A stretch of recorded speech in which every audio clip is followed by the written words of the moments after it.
Kevin Jackson Radio Show. What's up, everybody? Kevin Jackson here. It's the Kevin Jackson Show. Glad you're with me. Glad to be with you. Oh my gosh, I love winning.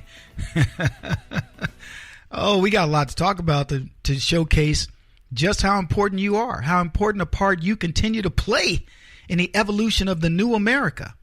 The America that had evolved itself to not only become the greatest country in the world, and we had that temporary, 2 or 3 decade stint with liberalism, and now we're getting it back, and you are the reason for that. Congratulate yourselves. KJRadio.com is where you can find out more about me and the team. Race Pimping is my book. You can get information at racepimping.com. And finally, if you want to call the show, 844-551-8255. Did you get a chance to see the eclipse? The blotting out of the sun by the moon, or is it the moon by the sun? I don't know which it is. But let me tell you this, it's happening because of global climate change. That much you can bet on. I'm sure there are scientists who will back me on this if I pay them enough money. And what may be President Trump's greatest gift to America, folks, he has yet again destroyed an Obama-era group. And I'll get into that in just a second. But I do want to find out, did you get a chance to look at the eclipse? Did you guys look? Yeah. I mean, some people are, what's the big deal?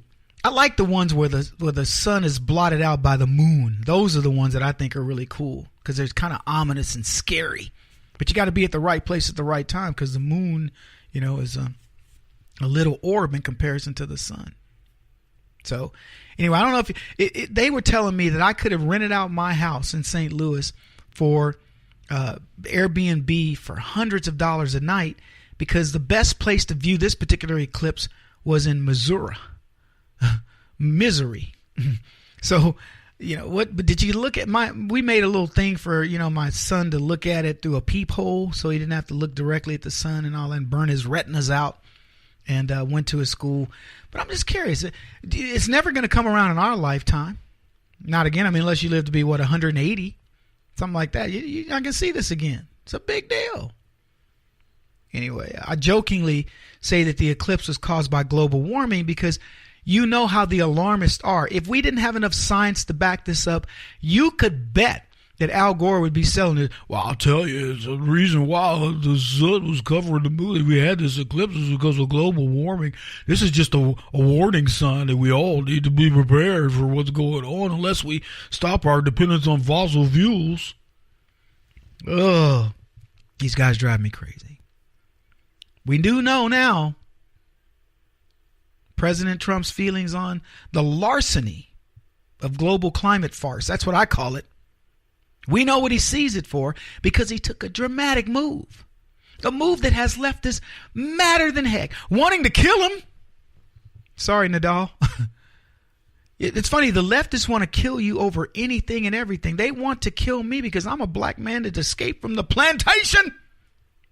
Actually, I was never on it, but that doesn't matter to them. They want me gone. Yeah. And what the Washington Post reported as bad news, the Advisory Council for the Sustained National Climate Assessment will not be renewed. Ben Friedman, acting administrator of the National Oceanic and Atmospheric Administration, informed the committee on Friday that its charter would not be renewed. Now, what is this group? This National Oceanic Atmospheric Administration group called the Sustained National Climate Assessment. What exactly do they do? That's a lot of big words with a lot of syllables, but Jethro, right? It's a 15-member panel comprised of people from different backgrounds whose purpose, I love this part, was to simplify the findings of the National Climate Assessment for people in and out of government. So they were supposed to simplify things so you could understand them, you see? It's kind of like when I, tell you guys Ebonics, when somebody says something and I go, let me explain to you what that brother was saying, and I translate. They are to make it simple for you. The government is. Yeah. 15 bureaucrats from different backgrounds simplifying things so you can understand them. For those of you who might not miss, who missed the irony, I want you to think about the tax code. Then maybe you'll get it. The tax code. Something that's now over 1 million pages long.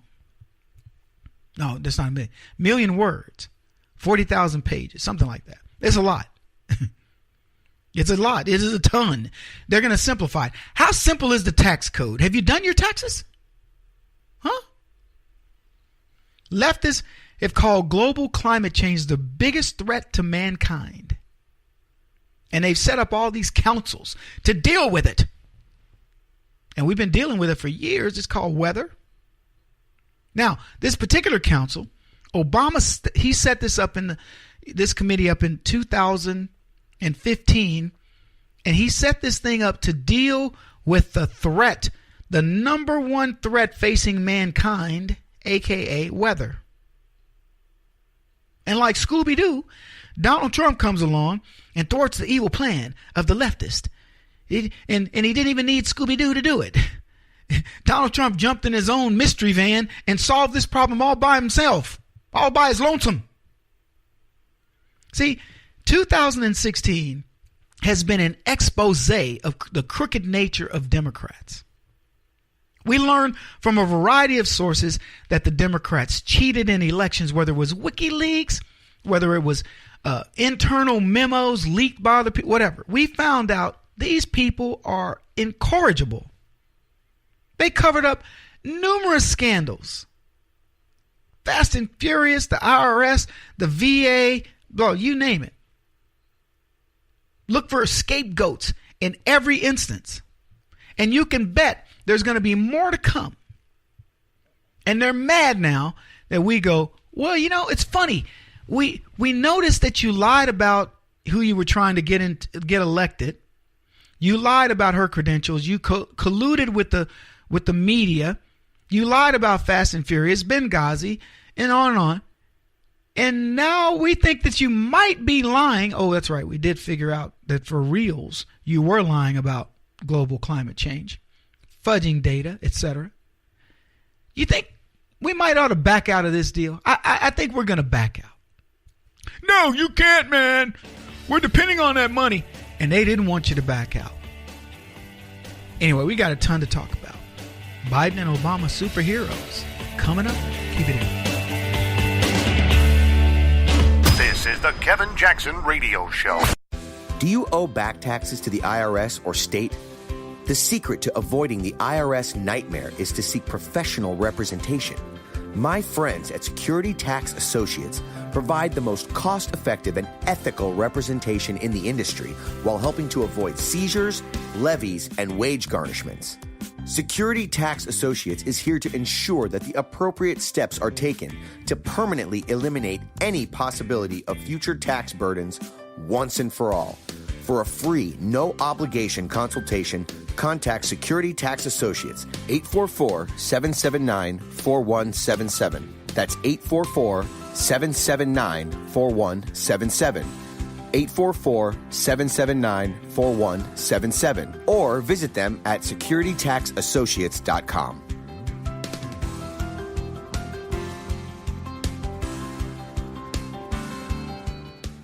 Beth Cook Moranville, author of Closer Than Your Breath, a book of hope. Hope, that wonderful, wonderful 4-letter word that you may feel completely out of. I wrote this book to give you great hope. It's not too late. If fetal position is an all too familiar place for you, I understand. If the next 60 seconds are too long, this book is for you. Wherever you are right now, whether you're dealing with divorce or death or sickness, take hope. You are going to make it through this pain. Don't roll your eyes.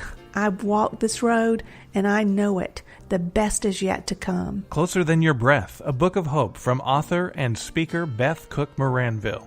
Can be found on Amazon.com or Kindle.com.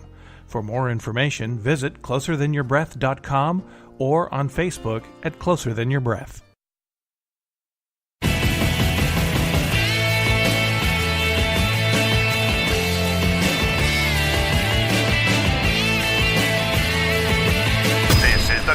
Jackson Radio Show.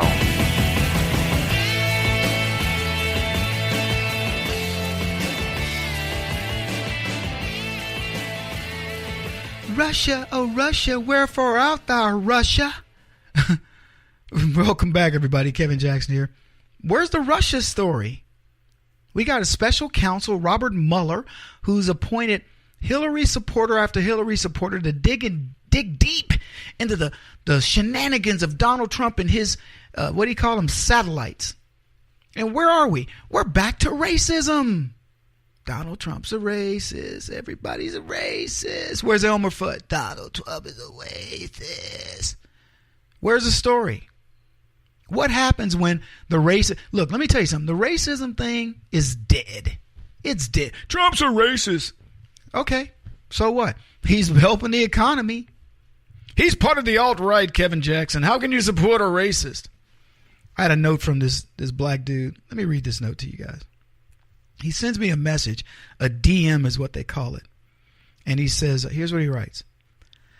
Dear Kevin, I am so confused and disappointed with your recent comments to Fox News. Barack Obama, he misspells Barack, B-A-R-A-K, did not peddle to racists, therefore there was no need to feel threatened by him. Nevertheless, in spite of all his efforts, he was thwarted politically and socially by the right at every turn. It was because he was a good man. They couldn't impeach him. Do you think for 1 minute that if Barack had the checkered past of Donald, he would have lasted in the White House without being impeached? Believe me, the GOP was desperately looking for something, but they couldn't find anything. I can't believe you are dancing to the tune of people who do not see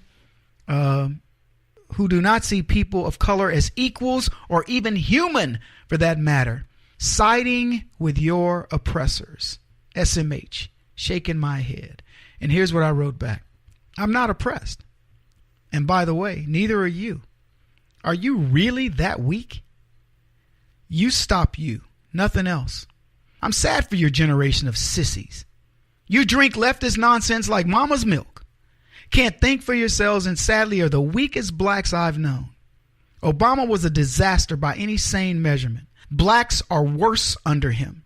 How many black billionaires is he responsible for? Show me proof of what he did to help blacks except teach you to cry about racism over every dang thing. Psst. Blacks of the past are embarrassed by him and you. Oppressors? Slave thinking. I'm a proud black warrior who fears no man. That's what I wrote this fool back. It amazes me that these little sissies that are out there, and they don't have the heart to look at things for what they really are. And they say that I'm the one with the problem. It's unbelievable. Donald Trump, I don't know of anybody who's been gone after harder in his first 7 months as president than Donald Trump.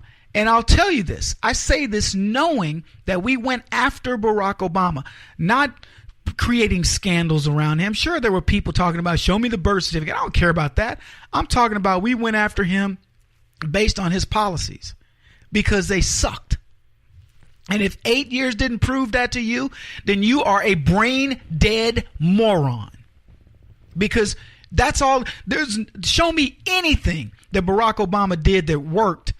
And if you tell me printing $1 trillion new dollars works, then you're just as idiotic as he was. He printed $1 trillion every year to save his butt. I saved the economy. Because he couldn't save the economy by bringing innovation back to it. And then contrast that with Donald Trump, who brings real jobs, who brings real opportunities, who takes out the onerous legislation that Barack Obama created and puts $2 trillion back into the economy to the tune to where CEOs are going, look, I mean, even we got to give it up. Silicon Valley knows that Donald Trump has been a rock star. And the only thing keeping people from admitting it is the fact that the left will come down so hard on you that these people are afraid. Conservatives, hear my voice. Listen to me. You must give these companies, these CEOs, anybody that dare thwart the left, a safe place to land. You must make them understand that if the left boycotts you, we'll make you stronger. We will undo their boycott. We will make your companies flourish. All you have to do is stop believing in the wicked ways of the left, and we will reward you. I mean, it's practically biblical. Come to Jesus over here. Come on now. Come on over to Jesus. My boys and my producers are like, preach, Kev. I know. I just need someone to come anoint my feet with oil. I'm just saying. All they want is to know that it's okay. Target, transgender bathrooms. Hey, Target, I tell you what, if you stop with the nonsense, maybe we'll come shop there. Hey, Starbucks, if you stop with the race crap and social engineering, maybe we will enjoy your overpriced cup of coffee. We don't want to hear from you. We just want to enjoy what you do without knowing that you're an idiot at the helm and that you're going to try to influence politics with all the money that we give you. You know what makes us mad? I'm going to tell you right now. I'm going to tell you what makes us mad. When we overpay for a 10-cent cup of coffee, we give you $5. You take $4.90 and you fight us. That makes us mad. Then we boycott you. That's what we do. We form our own media organizations, Amazon, Jeff Bezos, and we will say to heck with you. And I don't care what you're worth today. If you continue to piss us off, we will make you worth a lot less tomorrow. Y'all with me? Come on, get with me. Come on now. The truth will set you free. And let me tell you something, white people. Y'all, I'm talking about you conservatives. You need to stop letting leftists weaken the black race. Look, we are all Americans. So ask yourself this. What is the weakest link? It is all this oppression, this idea that black people are being oppressed. The other countries see this and they glom onto it. They see that as a sign of weakness of this nation. Look at how they're treating their black people. This is not the 1960s with water cannons and German shepherds being sicked on black people. This is liberalism being sicked on black people. Hey, black people, you're too stupid. You're too this. You're too weak. Those statues, they will really mess with you. Ooh, there's a Confederate statue in the park. Don't go. It's so funny. And Barkley, I was on TV talking about this the other day. They asked me, what do you think about Barkley's comments? Barkley's comments are straight on. What do I think about him? Charles Barkley is too busy living life, working on his golf game, trying to figure out, well, I wonder where there's a Confederate statue or something to feel mad about. Leftists want us mad. They want us mad in every city, in every state, in every nook and cranny of America. They want something to piss off black people because then they can further their own agenda. You know what's going to happen? The leftists will tear down a statue and then they're going to award a statue building contract to one of their friends who's going to build an overpriced statue 10x what it would normally cost because somebody will feel better. Oh, it'll make black people feel better. Next, it'll be Mexicans. Or it'll be Asians. Or it'll be somebody else. Oh, look at you. You aren't oppressed enough. Or it'll be Muslims. There aren't enough statues for Muslims. Look at what they've done in America. We should be building statues for Muslims. Next thing you know, we got 50 statues of Muslims popping up all over the country.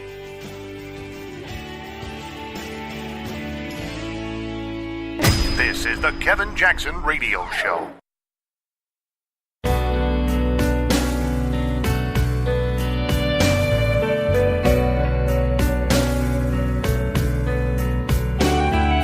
This is the Kevin Jackson Radio Show. Welcome back, everybody. Kevin Jackson here. We have a history-making president, and more than just on, getting elected against all odds. We have a history-making president that is shattering records. I'm not talking stock market, baby. I know what y'all talking. Kevin, we know the stock market went to 22,000. It'll go to 22,000, and don't be surprised if it goes to 23,000. Just telling you, we've had a minor, correction, if you will. It dropped. Market will be back over 22,000, and before you know it, it'll be to 22.5, 22.6, 23, and cresting, 23 plus soon. And meanwhile, gold is still going up. Gold. Everything's growing because it's growing in value. Now, and I know, you can look at the markets. Gold goes up when the price of the dollar, value goes down, etc. All bets are off right now. It's going to be a bullish market for a lot of different reasons. But Trump's setting records. When he was inaugurated on January the 20th, the amount of the U.S. federal debt owed both externally and internally was over $19 trillion. In fact, it was $19.947 trillion. It was due to crack the $20 trillion mark. People were like, when are we going to punch through that ceiling? See, unlike the stock market, you don't want your debt to continue growing. The amount of debt as of August 17 has decreased by more than $100 billion to 19 trillion 845 billion. So 19.845 trillion. Down $102 billion. Let me repeat, down $102 billion. We have not crested $20 trillion. Now I want you to remember, Barack Obama took our debt from over $9+ trillion to over $19 trillion. More debt than all other presidents combined. And that was with George Bush giving him a $787 billion present. Because had it not been for that, Obama would have inherited a debt of just roughly 8 to 9 trillion, 8.9, 9.1 trillion dollars, and he would have had the distinction of growing the debt by almost $11 trillion in 8 years, because he printed money like crazy. Had nothing to back it up. No president in U.S. history has ever cut the amount of U.S. debt by this amount, and no president has presided over a debt cut like this ever. Did you hear what I said? Ever. History buffs think that that's not the case.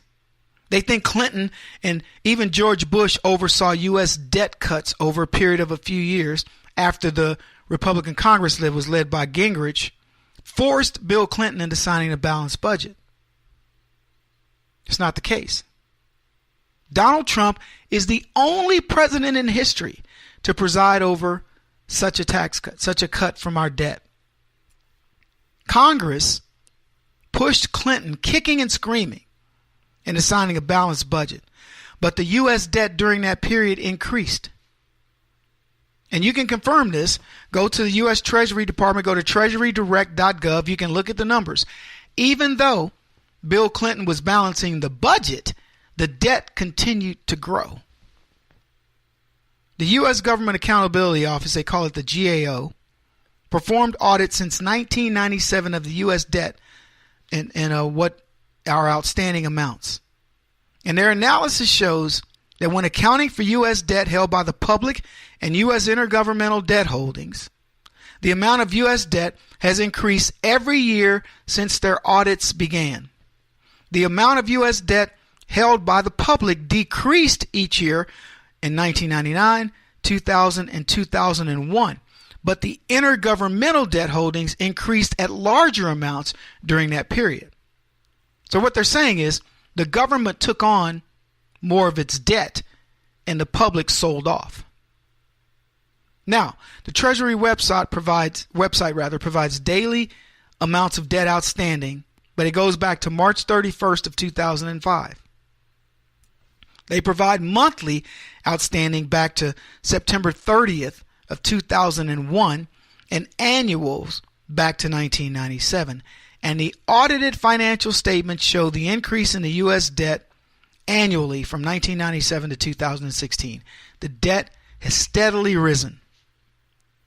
We know that no president has reduced the amount of U.S. debt for a longer period of time than Donald Trump, because no president has reduced the debt since 1997. It has not been reduced. Forget the amount of time. You following me, folks? You paying attention? Donald Trump has made history, and he's only months in. If he continues in this course and he holds this steady, this will be the first time in since 1997, since we've been recording this, that, and by the way, since it really mattered, we had no real debt up until the time of Reagan. We practically balanced the budget every time. Then somebody said, you know what? We can go into these Keynesian economic models and we can spend as much as we want. It's money that's it's circulating, it's active, and nobody really ever is going to get it back. It's a Ponzi scheme. And so they say it doesn't matter. And truthfully, there is some truth for that. At some point, some group of people is going to go, man, I ain't worried about the debt. The world is ending.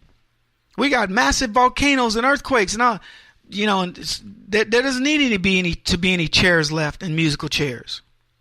And they're going to let it go. And so governments run on that. Talk to some chief economists. They will tell you this. The way we run our accounting is we look at it as we got a finite amount of time, and we plan for the future, and that future is a bright future. We go, okay, I got to take a vacation. I want to buy a boat. I want to get a beach house, whatever.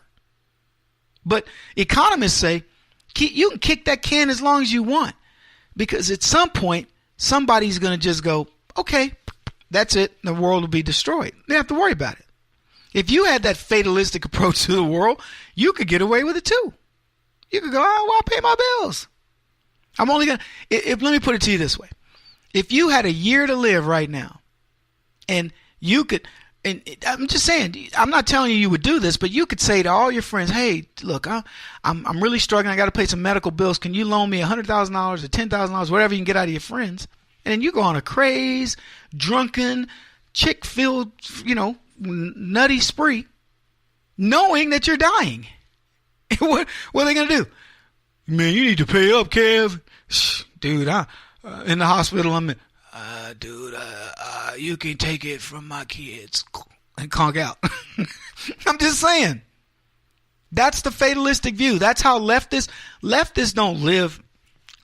How many of these fools do you think are planning, well, we have to be sure to be good stewards of the land and stewards of our countries and stewards of this or that. The overwhelming leftists don't give a crap about the money they leave for children or taking care of old people or pets or anything else. All they care about is what's going to satisfy their carnal pleasures this moment right now. And it's gone. That moment's gone. Now it's the next moment they want satisfied. They're like crackheads. They hit that pipe once, they get that high, and then it goes away, and they're like, okay, we gotta go get some more crack. And you know who the crack is? You supply the crack. You're a crack dealer and didn't even know it. So Donald Trump comes along and he says, let's start exercising fiscal responsibility. And what's he do? He starts cutting government waste. He starts and then so aside from cutting the federal government bureaucracy, he's fired 15,000 government employees? That's not a rounding error, folks. You're talking about people that make 100 to 200 grand a year. 15,000. Somebody want to do the math? Do the math. Let's say everybody makes $100,000. Okay, 15,000. That's $15 billion that he's cut from the deficit. Gone. So you wonder how you can save money. You cut that. You start holding people's feet to the fire on contracts. You start putting taking away the government legislation that's creating the problems for businesses with their tax receipts. And so next thing you know, you got money flowing into the treasury. You got people working. You got all kinds of good things that begin to happen. No president, I want to repeat this, has reduced the amount of the U.S. debt for a longer period of time than Donald Trump, because no president, at least in the modern era, has reduced the debt since 1997. A review of the amount of unaudited U.S. debt outstanding back through the Civil War shows that the last time the federal government had a debt decrease between years was when Republican Eisenhower was president in 1957 and 1958. He cut the amount of the U.S. debt by $2 billion each year, from $274 billion in 1956 to $273 in 1957, and again to $271 in 1958. Now, a $271 billion deficit is practically a rounding error. Make sure your leftist friends are aware of the news I just told you. Kevin Jackson on the Black Sphere Radio Network. Do you owe back taxes to the IRS or state? The secret to avoiding the IRS nightmare is to seek professional representation. My friends at Security Tax Associates provide the most cost-effective and ethical representation in the industry while helping to avoid seizures, levies, and wage garnishments. Security Tax Associates is here to ensure that the appropriate steps are taken to permanently eliminate any possibility of future tax burdens once and for all. For a free, no-obligation consultation, contact Security Tax Associates, 844-779-4177. That's 844-779-4177. 844-779-4177. Or visit them at securitytaxassociates.com.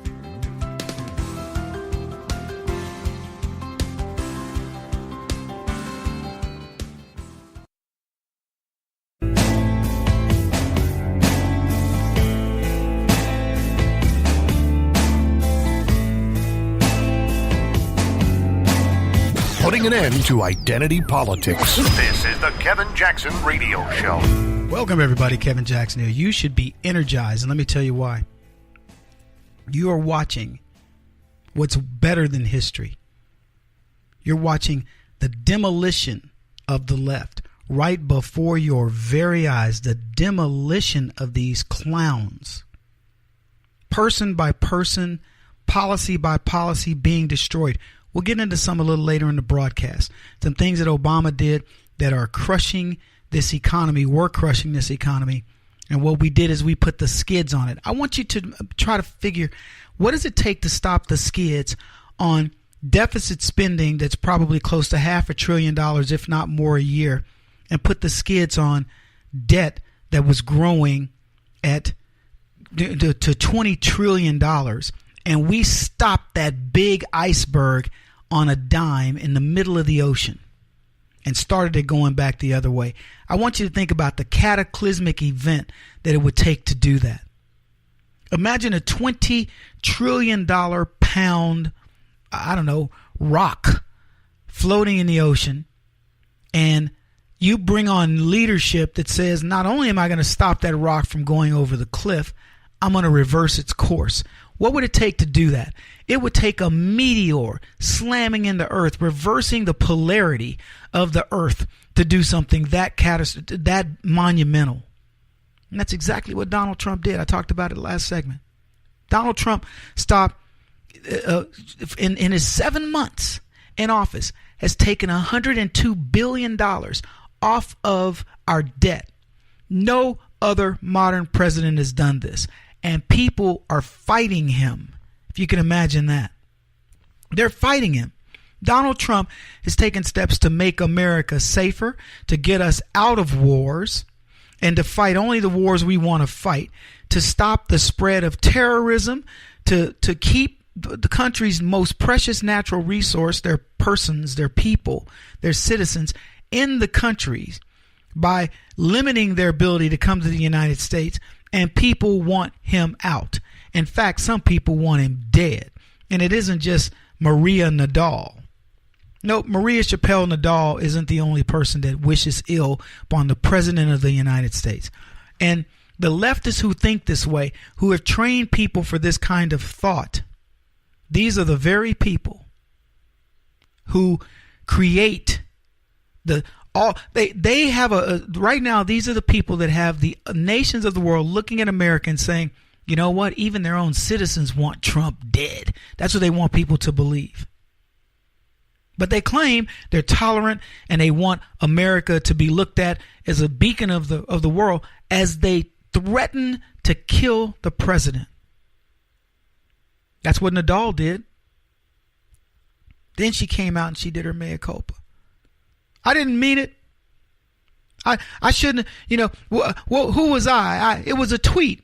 It was a spur of the moment thing that happened, and I take it back. But she didn't take it back. They gave her ample opportunity. They interviewed her. Do we have the clip? Let's play that clip. It was inappropriate. I've said that 3 times now. And apologizing for it? No. When the president apologizes for what he says, I'll apologize. So but you go as far to say your statement was inappropriate. Yes. You're not apologizing. It was inappropriate. It was wrong. I posted it to my personal Facebook page, and I deleted it. But you're not apologizing. No. When the president apologizes, I'll apologize. Welcome back, everybody. Kevin Jackson. It's the Kevin Jackson Show. KJRadio.com. And that was Maria Nadal only, a day or two ago, saying, well, I'll take it back, but I don't apologize. And until he apologizes, I won't apologize. Because you know what? We are owed an apology for him not apologizing as quickly as we wanted him to about something he has nothing to do with. Or making a statement about something he's got nothing to do with. It should have been done quicker. And no matter what Donald Trump would have done, it would not have been appropriate in the eyes of the attack dog by the name of Maria Chappelle Nadal. See, that's what the left does. They train these silly Negroes known as attack dogs, and they put them out into the world, and they say, hey, when we tell you, you better start snarling and growling, and when we, shake you by your neck, you better be ready to go attack somebody. And they've trained the dog well. So she says, the president should be assassinated. And she says it without even blink. No, is she worried about Secret Service? Is she worried about any of that other stuff? No, because she's on muscle memory of the Obama administration, where everybody white who's on the right should be hated. And these stooges on the left, they like them. They want them. They're the ones who train these attack dogs. They're the one who create the Maria Chappelle Nadal, who will replace a dying black. Remember the Congressional Black Circus at some point in history, she'll replace one of them, probably Lacey Clay or whomever. They will move in order to get, to make it happen. They will move so they can be a part of this nonsense. So Nadal threatens to kill the president, and then the lieutenant governor of Missouri, the highest ranking Democrat, well, he jumps her. Yeah, he jumps her. He's like, what the world? What are you talking about? Yeah, I don't know what Nadal was thinking, though. I mean, you would have thought she would have learned from Kathy Griffin. If a white chick can't get away with trying to kill the president and loses her career, what did Nadal think? Feminist? Now that Nadal finds herself curiously in the same position as, what was that white chick's name? Oh, yeah, that's right, Kathy Griffin. Now an F-lister, she's decided to apologize for real. Amid calls for her resignation, a Democratic state senator in Missouri on Sunday said she made a mistake for posting on Facebook that she hopes President Trump is assassinated. Senator Nadal, you guys know who she is, who said she isn't resigning over the post, apologized at a press conference streamed live on Facebook page of the Clayton Times, a St. Louis County newspaper. President Trump, I apologize to you and your family, she said at the Wellspring Church in Ferguson, Missouri. I also apologize to all the people in Missouri, and I apologize to my colleagues in the Missouri legislature for that mistake that I made, the mistake that would have her, if she had a weapon in her hand, likely kill the president and not even think 2 seconds about it, kill that man in cold blood. She would have been happy to do it. She would have felt like it would make her, give her street cred. And I don't know if you saw the press conference, but you should have seen all the white people behind her. There were maybe 2 black faces and 30 white people. And the white people were showing solidarity. We stand behind you, sister. We stand with you. It proves, folks, what this presser proves, that black leftists know how to do the dog and pony like the white racist leftist counterparts. That's what it proved. See, Nadal's political life lie in the balance. She was forced by her white handlers to apologize, or she would be kicked off the plantation, banished. And like a good Democrat slave, Nadal finally gave her fake apology that is an acceptable one. I apologize to Donald Trump and his family. I apologize to I'm serious. I don't want to lose my job. And white folks are mad at her. Still, though, she wants Trump dead. Don't believe her. Her hatred of Trump and the Republicans and the Tea Parties and conservatives is programmed. And the programming was done by Democrats determined to destroy the black community. Now, Nadal has no reason whatsoever to want Donald Trump dead. She might disagree on policy, but why wish his demise? And allow me to answer if I can. Because white Democrats have made black Democrats their attack dogs. But this attack dog bit just a little bit too hard. So now she finds herself in trouble. Oh, yeah. Democrats recognize, folks, that they have made their attack dogs too vicious. And anyway, people were painfully upset about this. Missouri Lieutenant Governor Mike Parsons told Nadal to step down or be removed from office. Now, I was asked on TV, Kevin, what do you think's going to happen? I said, I don't know. I don't know if they have the guts to make her step down. But the highest ranking Democrat in the state of Missouri asked her to step down, or he said he'd force her resignation. And then she does the complete mea culpa. You want to talk about a sellout, a dog and pony show, and all the things, a step and fetch it act. Dude, you just witnessed it. I hope there's a leftist or two listening to this program today who dare call me a sellout. Because let me tell you something. I would never wish a president dead. But what I do when I talk about the things I talk about, I stand behind them 100%. Nadal knows she's an idiot. And even Claire McCaskill, senator from Missouri, got her licks in. See, because what we're witnessing, folks, in the ranks of the Democrats is Democrats euthanizing their attack dogs. He won't stop until he's the top-rated radio talk show host in America. What kind of weird competitive freak are you? This is the Kevin Jackson Radio Show.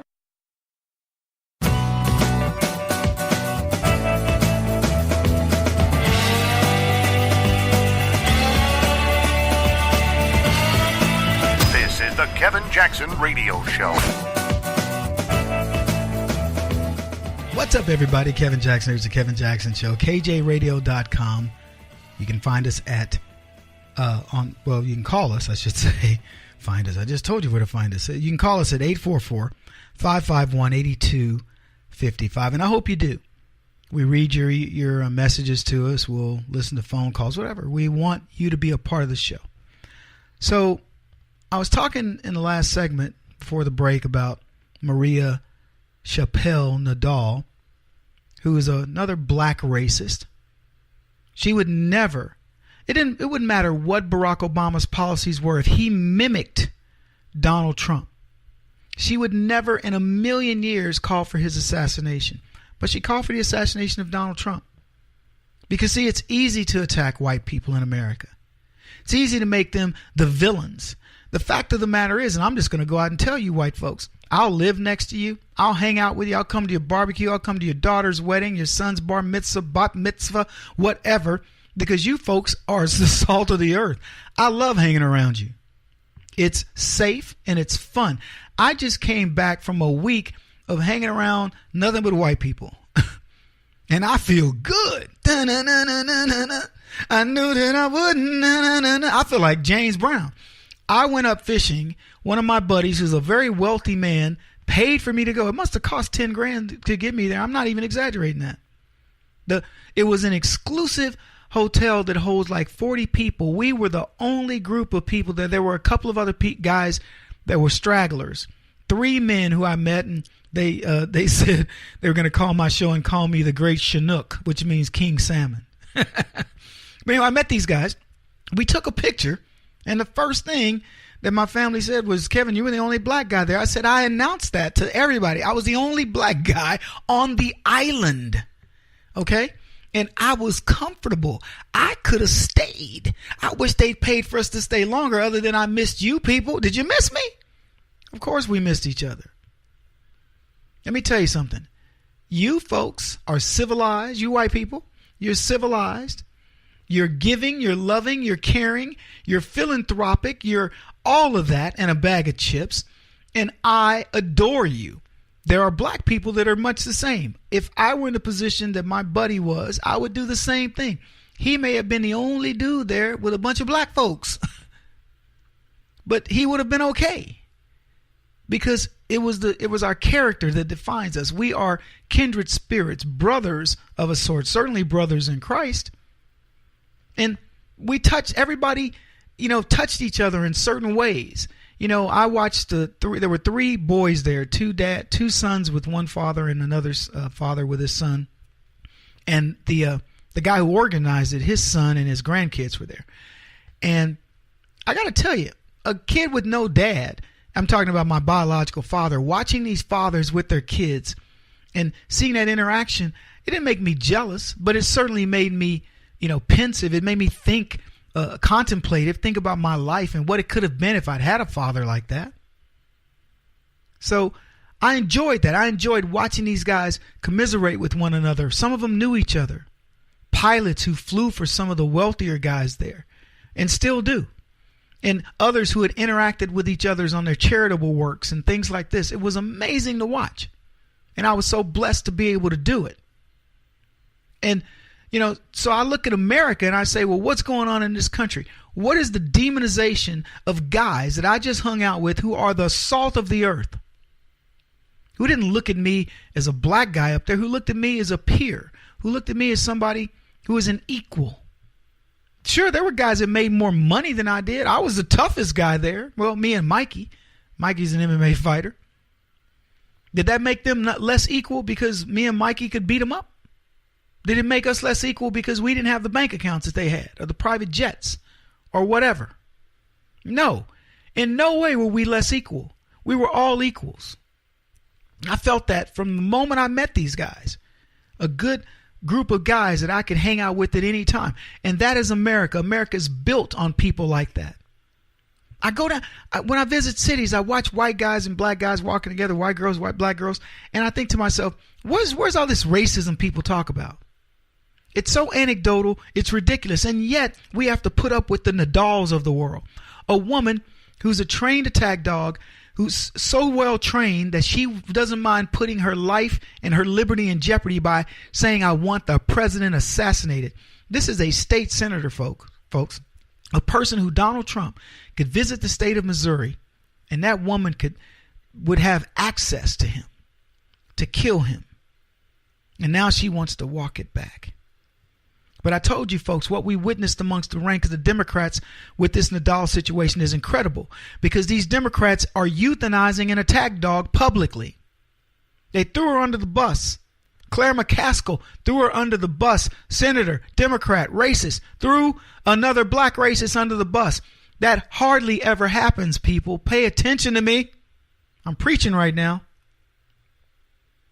The guy who is the highest ranking state rep, the lieutenant governor of the state, he threw Nadal under the bus saying, I will either have your resignation or I will initiate your impeachment. You're out of here. I don't know what's going to happen, but I hope he gets rid of her. Now, you might be wondering, where are those plantation slaves known as the Congressional Black Circus? Are they going to come to the aid of Nadal? Well, let me tell you, stop wondering. These black puppets know their place. They will not protect Nadal because it would require them to bite the white hands that feed them. And they aren't going to do that. That's the reason Nadal is going to have to stand before the man. And for you, just so we are clear, the only acceptable outcome for conservatives is for Nadal to leave politics, folks. Nobody should be able to call for the assassination of the president and hold public office. And I'll tell you something else. America has sickened of these intolerant racists determined only to destroy those who don't succumb to their way of thinking. It's been long enough, don't you think? Can I get an amen? I'm not trying to preach to you, but I'm just saying that. Nadal watched as St. Louis devolved into an armpit of a city. And St. Louis, folks, is just an example. What's occurring across America daily is occurring in St. Louis. City after city falling into urban decay at the hands of wretched Democrats. And the more President Trump tries to solve these problems in the inner cities, the more he gets fought by people like Nadal. Anyway, I'm glad she's on the spotlight and you're winning and you better be proud of it. We'll be back. This is the Kevin Jackson Radio Show. Do you owe back taxes to the IRS or state? The secret to avoiding the IRS nightmare is to seek professional representation. My friends at Security Tax Associates provide the most cost-effective and ethical representation in the industry while helping to avoid seizures, levies, and wage garnishments. Security Tax Associates is here to ensure that the appropriate steps are taken to permanently eliminate any possibility of future tax burdens once and for all. For a free, no-obligation consultation, contact Security Tax Associates, 844-779-4177. That's 844-779-4177. 844-779-4177. Or visit them at securitytaxassociates.com.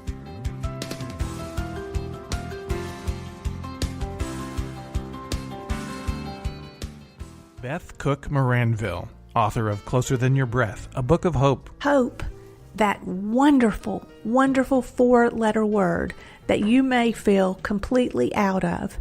I wrote this book to give you great hope. It's not too late. If fetal position is an all too familiar place for you, I understand. If the next 60 seconds are too long, this book is for you. Wherever you are right now, whether you're dealing with divorce or death or sickness, take hope. You are going to make it through this pain. Don't roll your eyes. I've walked this road and I know it. The best is yet to come. Closer Than Your Breath, a book of hope from author and speaker Beth Cook Moranville, can be found on Amazon.com or Kindle.com. For more information, visit closerthanyourBreath.com or on Facebook at Closer Than Your Breath.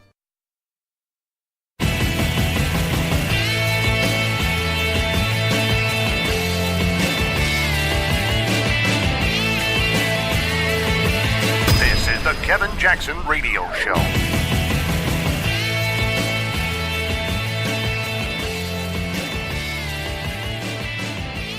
Welcome back, everybody. Kevin Jackson here. So I saw this story, and it was I don't even know who this guy is. He's a singer, mostly, mostly a songwriter. And he said this: if you support Trump, don't come to my show. Leaving Trump out is a recipe for failure. I can't wait. It's going to happen. It's already started because there are people in Hollywood that are getting it. Remember, we did a story about Jennifer Garner going, hey, I want to give the guy a chance. George Clooney's wife, I forget her name, but the new Miss Clooney, she's looking at all the atrocities being done by Muslims overseas in Darfur and other places, and she's saying, you know what? We need a strong president that can deal with this issue. These sex slaves and the mutilation of women and the mistreatment of women. She's going to need Trump as an ally. I don't think you're going to see George Clooney being as vocal as he's been in the past against Donald Trump. And there have been others. There are people like, what's his name? The Triple X. Dang it, these rappers. Not Ice Cube. I was going to get it before you. I was going to get it before you. Don't even try to take credit. Anyway, Ice Cube, who was for Trump. We are not taking advantage of these people. Steve Harvey met with Trump, took a lot of heat, but he's still saying, look, I get what the guy's doing. Kanye West, where are our people? Why are we not touting these types of folks? This should be part of our marketing. Kanye West, a picture of him meeting with Trump. Steve Harvey meeting with Trump. Various other people meeting with Trump. All the different good things that are happening daily, bombarding the left. And not only bombarding the left, but strengthening the backbone of those on the right. But we get a guy, I don't even know who this guy was. I didn't even look at his name up because I didn't know who he was. The article was in the Hill, and it was sort of misleading clickbait because he wasn't that big. It wasn't the Dixie Chicks back when they were in their heyday.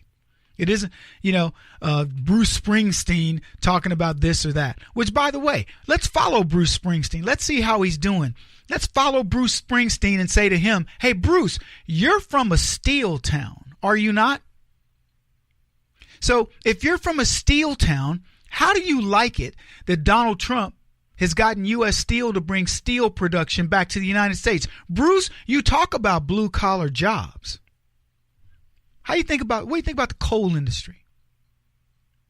all through Appalachia, leading up into the foothills of New Jersey. How do you think about those jobs that have been created in Kentucky and Pennsylvania and Ohio in both the steel and the coal industries and other manufacturing? What do you think about that? You still want to go trounce Trump? Do you think Hillary would have done this? Why are we not following Bruce Springsteen and hounding him over his support of Hillary Clinton, his anti-Trump stance, and making him live it? Make him live his words. These guys, don't come to my concert. Amy Schumer tried it. You guys remember us talking about this? A few months back. Amy Schumer wanted to decide, as opposed to going up there and delivering comedy, she decided she wanted to pull a Bill Maher and become a spokesperson for all things anti-Trump. How'd that work out for her? People walked out. They said a third of her audience walked out. That's a big part of an Amy Schumer audience. Why am I telling you guys this? Because I'm trying to give you some idea around how big of a trend the Trump thing is. Whether you know it or not, people love Donald Trump. You're not being told that. And let me tell you how much better it would be if we were out there touting his good works. Trump can only do so much. They already think the guy's an egomaniac, and for all intents and purposes, he may be. But I'll tell you this, it's well deserved. The guy's a rock star as far as I'm concerned. And we should be his wingman.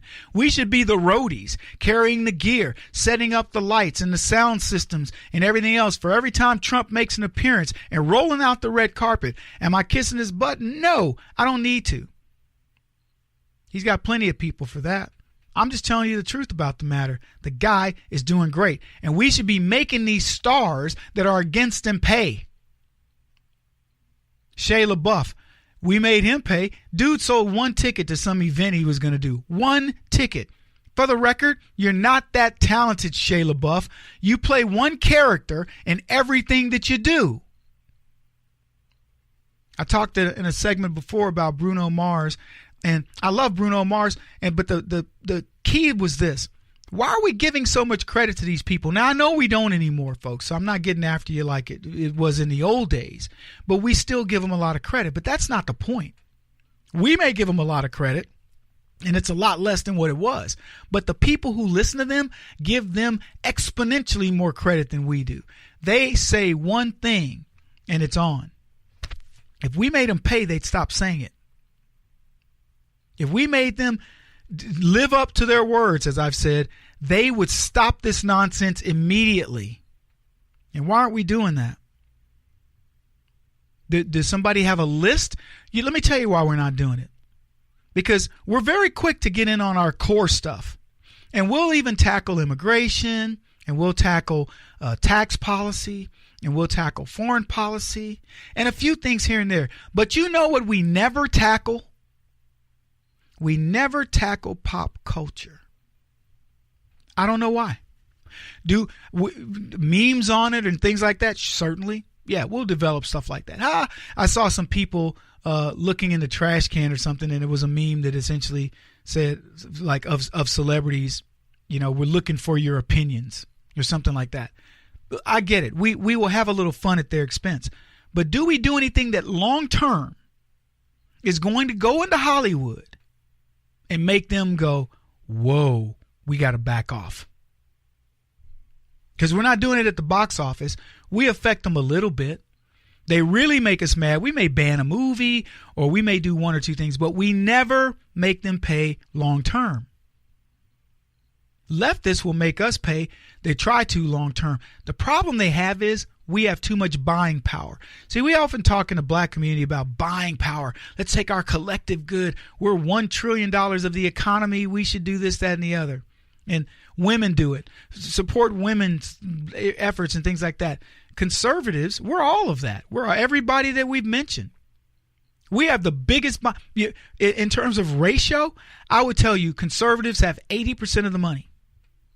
And on the liberal side, they have very few people. They have the Bill Gates and the Warren Buffetts and the George Soroses. Then they got a bunch of poor people, a little bit of a layer of the lower middle class, and that's it. We have the bulk. We control it. Why aren't we doing it? We're not doing a very good job, folks. If these knuckleheads don't want us at their events, if they don't want our dollars, then you know what? Let's take them from them. Let's do our part. Let's oblige. I know, look, we all want to go to ball games. We all want to go to the theater. We all, we want to do things, but we can find things to do. And for the things that they're currently doing, how about we do it ourselves? We're intelligent people. Anyway, got to break there. We'll be back in just a minute.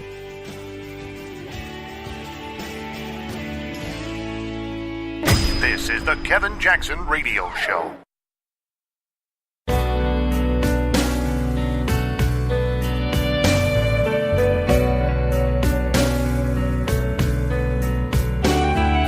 This is the Kevin Jackson Radio Show. There's a new controversy this week about the Clintons. Hillary Clinton is against making a free trade agreement with Colombia, the country Colombia, but her husband Bill got paid $800,000 to make speeches for a Colombian company that is trying to make a free trade deal happen. Yesterday, a reporter in Pennsylvania asked her about it, and she answered with weird, uncomfortable laughter. Look at this. Your husband received $800,000 for 4 speaking engagements, ostensibly in support of the trade deal, or by a group that supports the trade deal. You've given your own money to your campaign. Is that a conflict of interest? I mean, and how many angels dance on the head of a pin? I have really nothing to. I mean, how do you answer that? I don't know. But yes, it's a conflict of interest. My bastard husband screwed me over again. Despite many obstacles, much has changed during my time in office. 4 years ago, I was locked in a brutal primary battle with Hillary Clinton. 4 years later, she won't stop drunk texting me from Cartagena. It has been reported you've made $5 million making speeches. The president's made more than $100 million. Well, if you have no reason to remember, but we came out of the White House not only dead broke, but in debt. Welcome back, everybody. Kevin Jackson. It's Kevin Jackson Show. Hillary was in debt. Couldn't pay her bills. She was a poor Negro child growing up on the plantation. Bill Clinton's $20,000 a month didn't help out. I mean, come on, chump change. Chump change. So what? He had staff and Secret Service. So what? They had built the Clinton Foundation. Ooh. Yeah. Book sales, book deals out the wazoo. $8 million advances. Crazy money. Not even having to sell books. People were content to lose money with the Clintons. Not anymore. The woman who described herself as a nasty woman. Did you guys see Hillary in that shirt? Nasty woman holding it up. Few people disagree, by the way. Because Hillary is indeed a repulsive individual. People, Kevin, you're mad at Hillary Clinton. Why did you say she's repulsive? Because she is. See, let me explain something to you, folks. Words have definitions behind them. Hillary Clinton is repulsive. I'm not making this up. I'm not trying to get you to, oh my gosh, I'm not trying to impress you with my knowledge of the English language. She is repulsive. She is I'm sure there was a time when Hillary Clinton was okay to look at, might have even been okay to be around, but she got jaded. I don't know who did it. I'm suspecting it was Bill.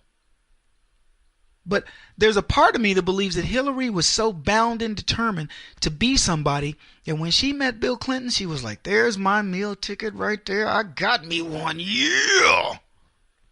And Bill Clinton didn't even know what hit him. Bill Clinton would actually be an okay guy. It wouldn't be great, but he would be okay if he'd had a woman who would not have indulged his idiosyncrasies. His little things that he liked to do, like being with lots of women and making them do things. A good woman would have said, hey, you do that one time, I'll let you get away with it. We'll call it even. All right. You do it again, and you better sleep with one eye open. She could have straightened Bill out. I know many of y'all out there agree with me, but not Hillary, she was hell-bent. Bill could do whatever he wanted with any woman he wanted. He could rape and pillage the village. And Hillary didn't care as long as what he did not hurt her ambitions. Nasty woman. She morphs into whomever she needs to be for personal gain, and she will do so to sell her books. I haven't seen the sales on her books, but I don't think they're very good. Now, do you remember her last book, Hard Choices? It was a flop. Daniel Greenfield noted at the time, he says, paying Hillary Clinton a $14 million advance for a badly ghost-written book about the time she did nothing as Secretary of State proved to be a really bad choice. Publishing sources said that the Clintons sold 176,236 hard copies. Ebook sales not available. But our numbers are very low, said sources. Even at 200,000 total sales, simple math for Simon & Schuster to cover the $14 million advance means each book would have had to sell for about $70. Now we're talking about books that retail for $25. You're going to sell it for $70 with nothing. You could get a Guatemalan midget for $70. I know I got 4. Okay, I got 14. I'm kidding. Oh my goodness. They said Amazon offers it for $20.94, about $14 off the $35 price. It dropped to 103rd in Amazon sales. This is when it first opened, compared to 10th for Blood Feud. Now, authors don't care about the fractional money they get after that. Nobody cares really about ebook sales because publishers don't make a lot of money off of ebook sales. They want to sell books, printed books. And Hillary Clinton couldn't care less. She got her $14 million and now it's on you. Now, when you get kind of a deal like that, you got to run around. They tell you, okay, go over here, go sit and sign some books. Go over here, sit and sign some books. Remember we had that thing where video we showed Chelsea Clinton getting confronted. Somebody saying, how could you fight so hard for women when your dad is a molester? And Chelsea didn't know how to respond. She was all, ooh, ooh, ooh, ooh.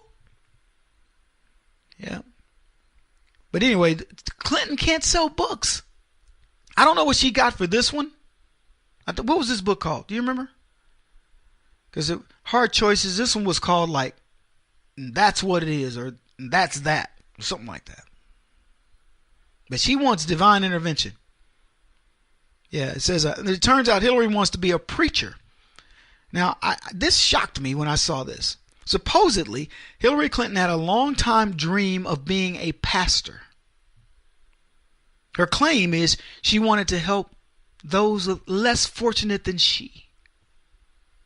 And in an interview in The Atlantic by Bill Shalady, longtime pastor friend, Shalady shares revelations about Hillary Clinton and her faith. And here's what they said. 2 books are slated to come out of Clinton's world early this fall.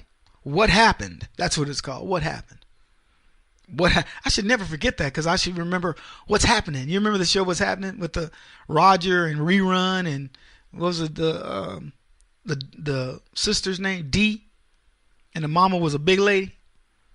Yeah, What's Happening? What's happening? Anyway, What Happened? Clinton's personal account of the election. And Strong for a Moment Like This. The Shalady's Book of Devotionals. Shalady, who runs the United Methodist City Society in New York, wrote the book at Clinton's suggestion. He said his is the only book for which Clinton has agreed to write a foreword. Clinton and her staffers read and approved copy ahead of time. Whoa, well, hey, Hillary's the only one who's done that for him. Congratulations. I don't know what it cost him. Maybe, it's her gift from God. But the idea that Hillary Clinton wanted to be a pastor? Shocking. He says, Shalady says, given her depth of knowledge of the Bible and her experience of caring for people and loving people, she'd make a great pastor. Come on, Shalady. Don't be so stupid. Don't you be so stupid, my friend. This article continues. Now, Clinton works to rehabilitate her public image, and figure out the next steps after her brutal November loss. Religion is taking a central role. After long months of struggling to persuade Americans that she is trustworthy, authentic, and fundamentally moral, Clinton is lifting up an intimate, closely guarded part of herself. There are no more voters left to lose. In sharing her faith, perhaps Clinton sees something left to win, whether political or personal. Boy, that's a lot of really fancy writing to say that Hillary Clinton needs an image makeover. Didn't they try this during the campaign? I mean, I'm not a knucklehead here. They tried to remake Hillary Clinton. They gave this woman a facelift. They changed her wardrobe. They told her how to laugh because you got that cackle. You know? And they tried to do everything to get this woman to be okay, to appear human, less robotic. And they couldn't do anything. Public image? And what's funny to me is how the left always run to religion. I was talking about Maria Nadal. When I didn't mean to say what I said about Trump, and I have searched from God. I talked to God, and God told me he don't like ugly. And so I'm apologizing. Hillary Clinton is a heathen. I mean, we're all unfit to serve the glory of God, but I'm just saying Hillary Clinton's a heathen. She could live in church, and I wouldn't believe a thing about her. I wouldn't. You got to convince me with your deeds, not with words. Yeah, not going to get away with that. And getting somebody to make you religious by proxy, that's not going to do it. God don't like ugly. Kevin Jackson on the Black Sphere Radio Network. Do you owe back taxes to the IRS or state? The secret to avoiding the IRS nightmare is to seek professional representation. My friends at Security Tax Associates provide the most cost-effective and ethical representation in the industry while helping to avoid seizures, levies, and wage garnishments. Security Tax Associates is here to ensure that the appropriate steps are taken to permanently eliminate any possibility of future tax burdens once and for all. For a free, no-obligation consultation, contact Security Tax Associates, 844-779-4177. That's 844-779-4177. 844-779-4177. Or visit them at securitytaxassociates.com.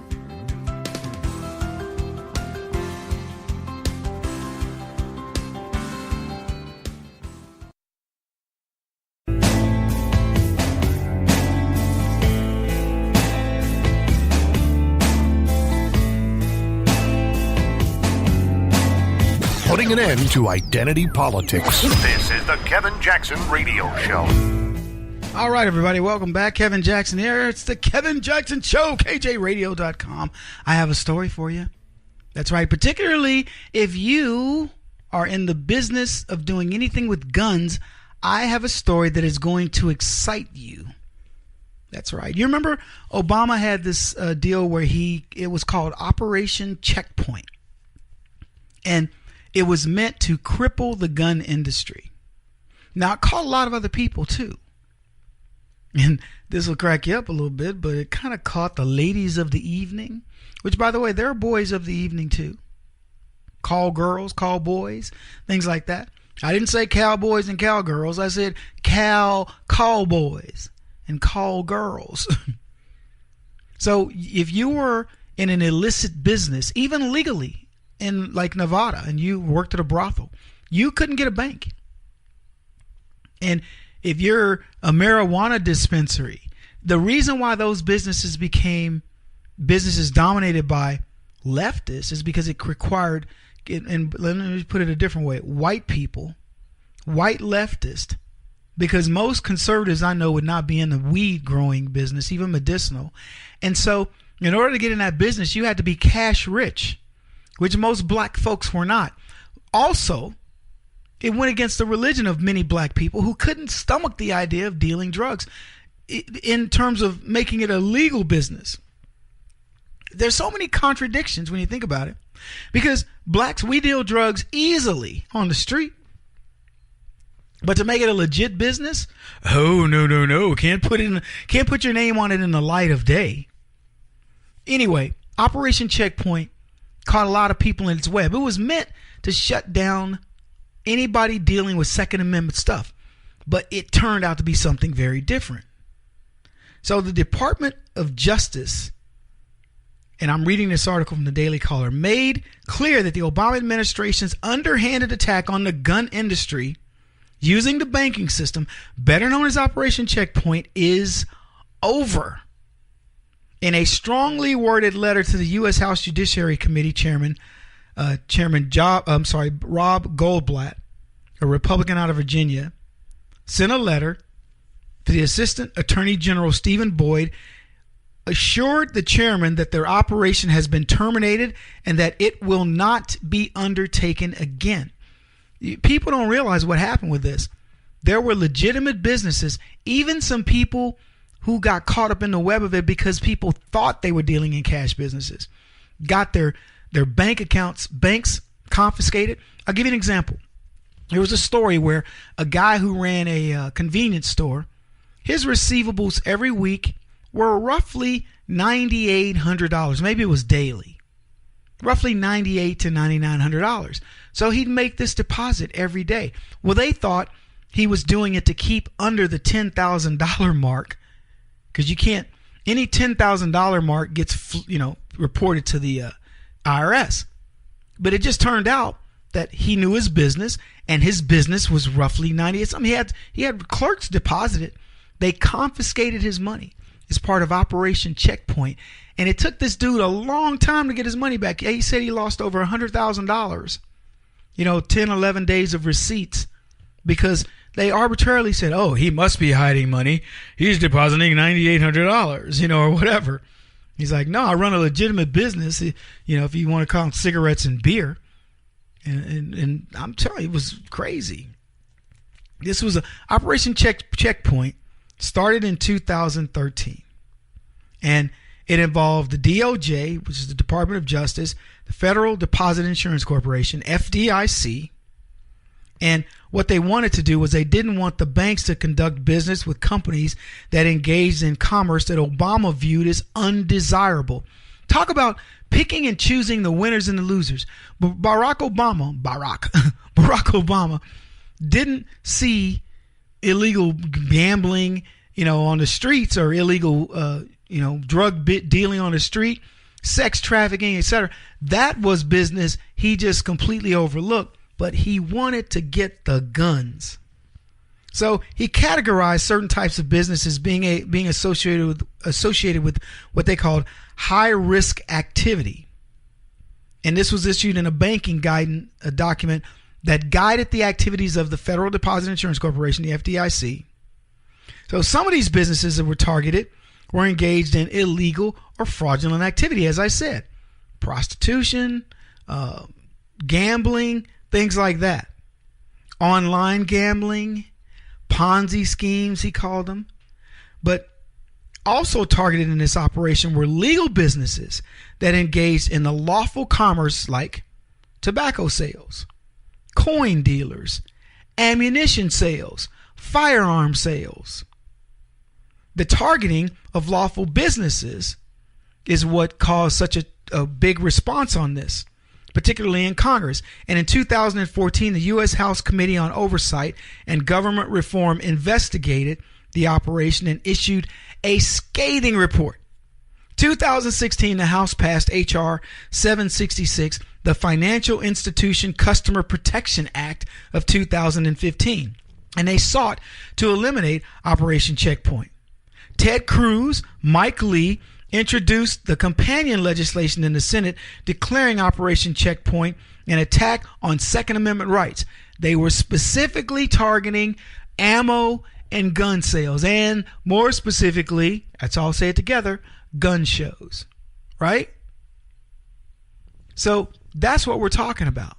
Barack Obama and his minions so wanted to get rid of your guns, they would use anything necessary, including trying to make it appear as though these people were illegitimate in their business activities. You might make, I'll give you an example, you might make a gun holster or a series of paraphernalia that help people hide guns. There are bras that will hide guns, especially for big bosom women, and all kinds of things. anything associated with guns was considered illegal. Anything associated with cigarettes theoretically could be considered illegal. So anything considered with liquor, you might make flask or whatever. If he didn't like your business, they just shut it down. That's not for him to decide. The market should determine what happens to your business, not Barack Obama. But that's what they would do. That's how they ran things. And a decision worthy of praise, folks. Boyd didn't mince words when describing the Obama era policy. And the letter described Operation Checkpoint as, quote, a misguided initiative conducted during the last administration. And they made it clear that the new administration intends to, and I love this word, the wording, reestablish integrity. Reestablish the integrity of the Justice Department.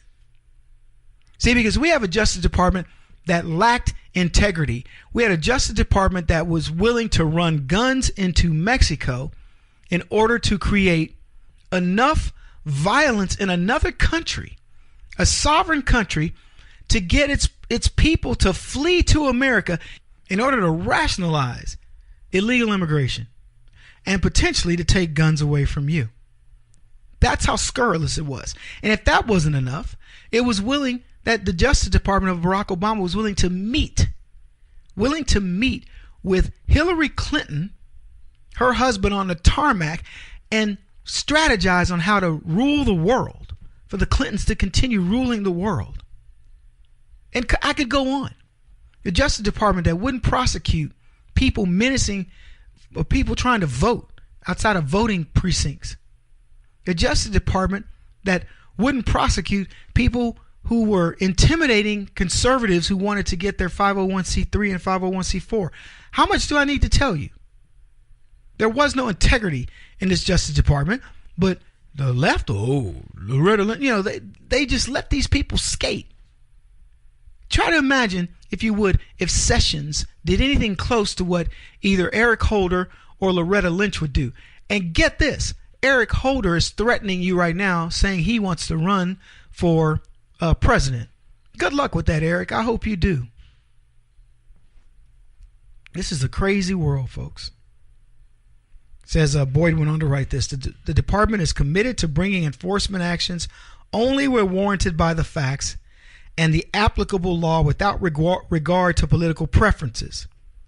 And leaving no doubt about the current Justice Department's position, Boyd concluded, we reiterate that the department will not discourage the provision of financial services to lawful industries, including businesses engaged in firearm-related activities.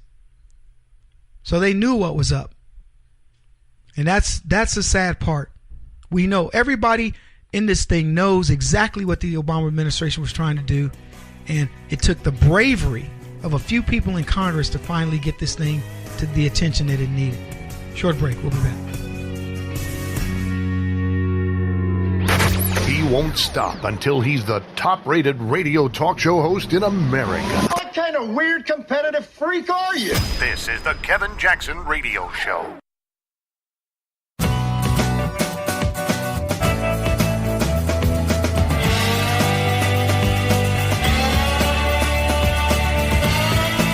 This is the Kevin Jackson Radio Show.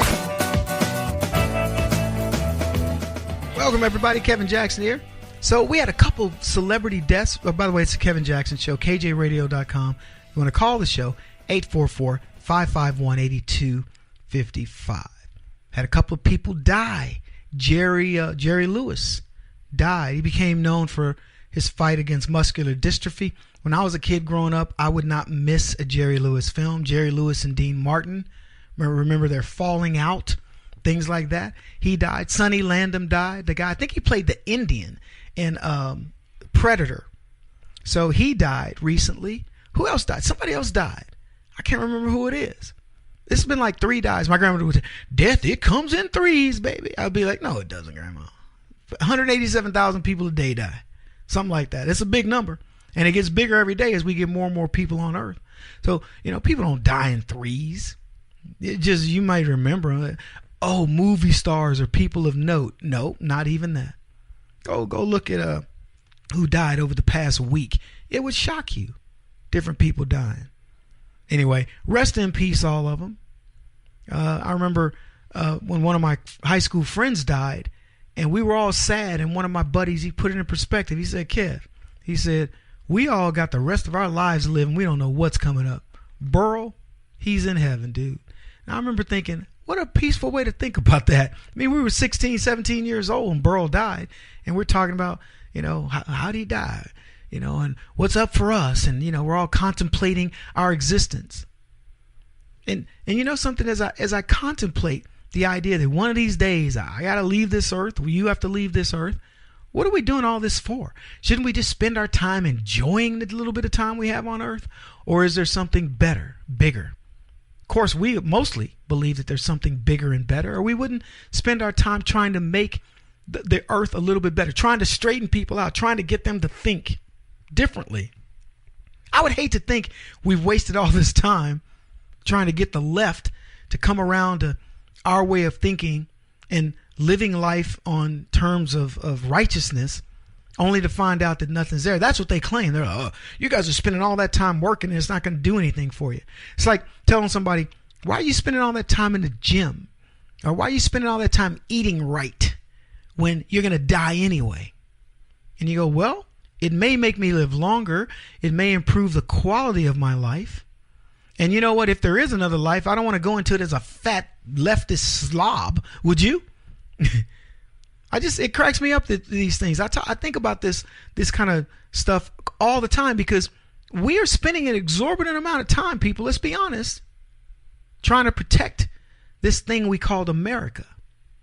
Why is it so important to us?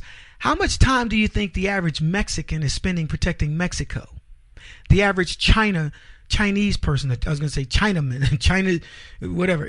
How much time do you think I lived in China. I can tell you the Chinese, the majority of Chinese don't give a rat's behind about what China's up to. They just live. And there's something to be said for that, isn't there?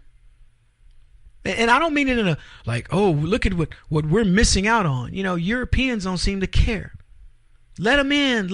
Open the borders while they go on their 3-week, 4-week, 5-week, 6-week vacations every single year, dealing with their socialism and then going back and facing the grind again, all to get that little bit of heaven for just a bit. I don't envy them 1 ounce. I think it's so cool that we get up and we say something is so much more important to us that we're willing to fight for it. And I doubt if there's a single person listening to this call outside of some of the youngsters who have any skin in the game anymore. We could disappear and there'd be no impact on the world, on our worlds. In other words, you could take the money you've saved, the job you're currently doing, and you could shut off politically. Never utter the words Trump or Obama or Clinton or legislation or Obamacare or whatever ever again. Take what comes at you and you could adjust and you'd have a happy life. And you'd be fishing and golfing and, I don't know, taking the blue pill and hanging out with your old man or your old woman at the villages and just having a good time. And you choose not to. Or maybe you're doing both. Maybe you multitask. But the point is, you have a stake in this. And it's not a personal stake. It's not self-indulgent the way the left are. They don't care. I've heard leftist kids, you know what they've told me? Leftist kids have said to me, I don't care if old people have Social Security. All I care is that I have it. I've had old people say to me, old leftists say, I don't care if there's a nickel left over for Social Security for the kids. I paid and I want mine. You know what I hear us say? I've deposited into Social Security. I never plan on using it. If somebody that needs it more than I can have access to it, fine. You leave your money in Social Security. You leave it in unemployment. You don't even touch it. You give it to the government because that's how good you are. You are good people. Don't you love that? That's who we are. That's who we represent. Anyway, we got a lot to talk about this hour. I got a story. I'd been meaning to cover this story a while back, and it's about a judge in Texas. I want to cover that. I want to cover these statues in a bit more depth. I think it's so silly, and I think we have an opportunity right now to really teach a lesson, particularly to blacks, by ridiculing the idea of tearing down statues. I've heard many people, Louis Gohmert said it, I talked about it on TV. What's behind this? What sinister motive could be behind this? The idea that they want to rip out statues. Who cares? Nobody cares. Barkley said it best. A statue doesn't bother me. That's what Barkley said, and I can say the same thing. I can echo that comment. I want to talk about Kickstarter, a Kickstarter campaign I think you're going to get a kick out of, pardon the pun, and also Kaepernick, because he's back in the news. There's a rally coming up for him, and I find it really funny that people. He was able to galvanize folks. And by the way, they're going to put him in the Smithsonian. They want things of what he's done in the Smithsonian. That led to a funny article that we'll get into another time. Well, I want to talk about Kaepernick a little bit and how he's now fitting in, transcended sports, and now he's fitting into the lexicon of America yet again with this rally they're going to have for him. I'm curious as to the outcome of this rally. Who supports this moron going forward? How many Holly weirdos? How many NFL players? What's the intent? I'm curious, and I bet you are as well. Anyway, we got that to talk about much more. This is the Kevin Jackson Radio Show. Do you owe back taxes to the IRS or state? The secret to avoiding the IRS nightmare is to seek professional representation. My friends at Security Tax Associates provide the most cost-effective and ethical representation in the industry while helping to avoid seizures, levies, and wage garnishments.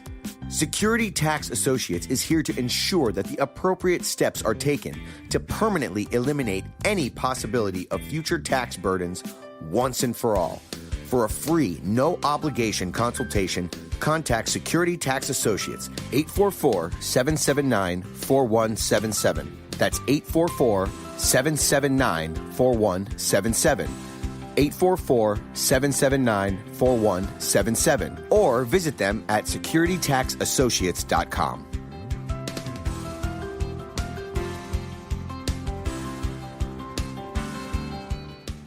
Beth Cook Moranville, author of Closer Than Your Breath, a book of hope. Hope, that wonderful, wonderful 4-letter word that you may feel completely out of. I wrote this book to give you great hope. It's not too late. If fetal position is an all too familiar place for you, I understand. If the next 60 seconds are too long, this book is for you. Wherever you are right now, whether you're dealing with divorce or death or sickness, take hope. You are going to make it through this pain. Don't roll your eyes. I've walked this road and I know it. The best is yet to come. Closer Than Your Breath, a book of hope from author and speaker Beth Cook Moranville, can be found on Amazon.com or Kindle.com. For more information, visit closerthanyourBreath.com or on Facebook at Closer Than Your Breath.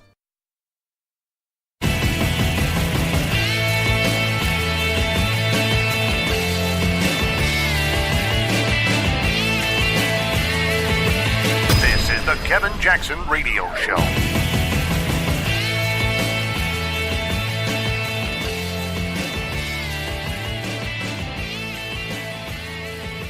What's up, everybody? Kevin Jackson here, KJRadio.com. A woman, a judge, recently placed on unpaid leave, and here's the reason why.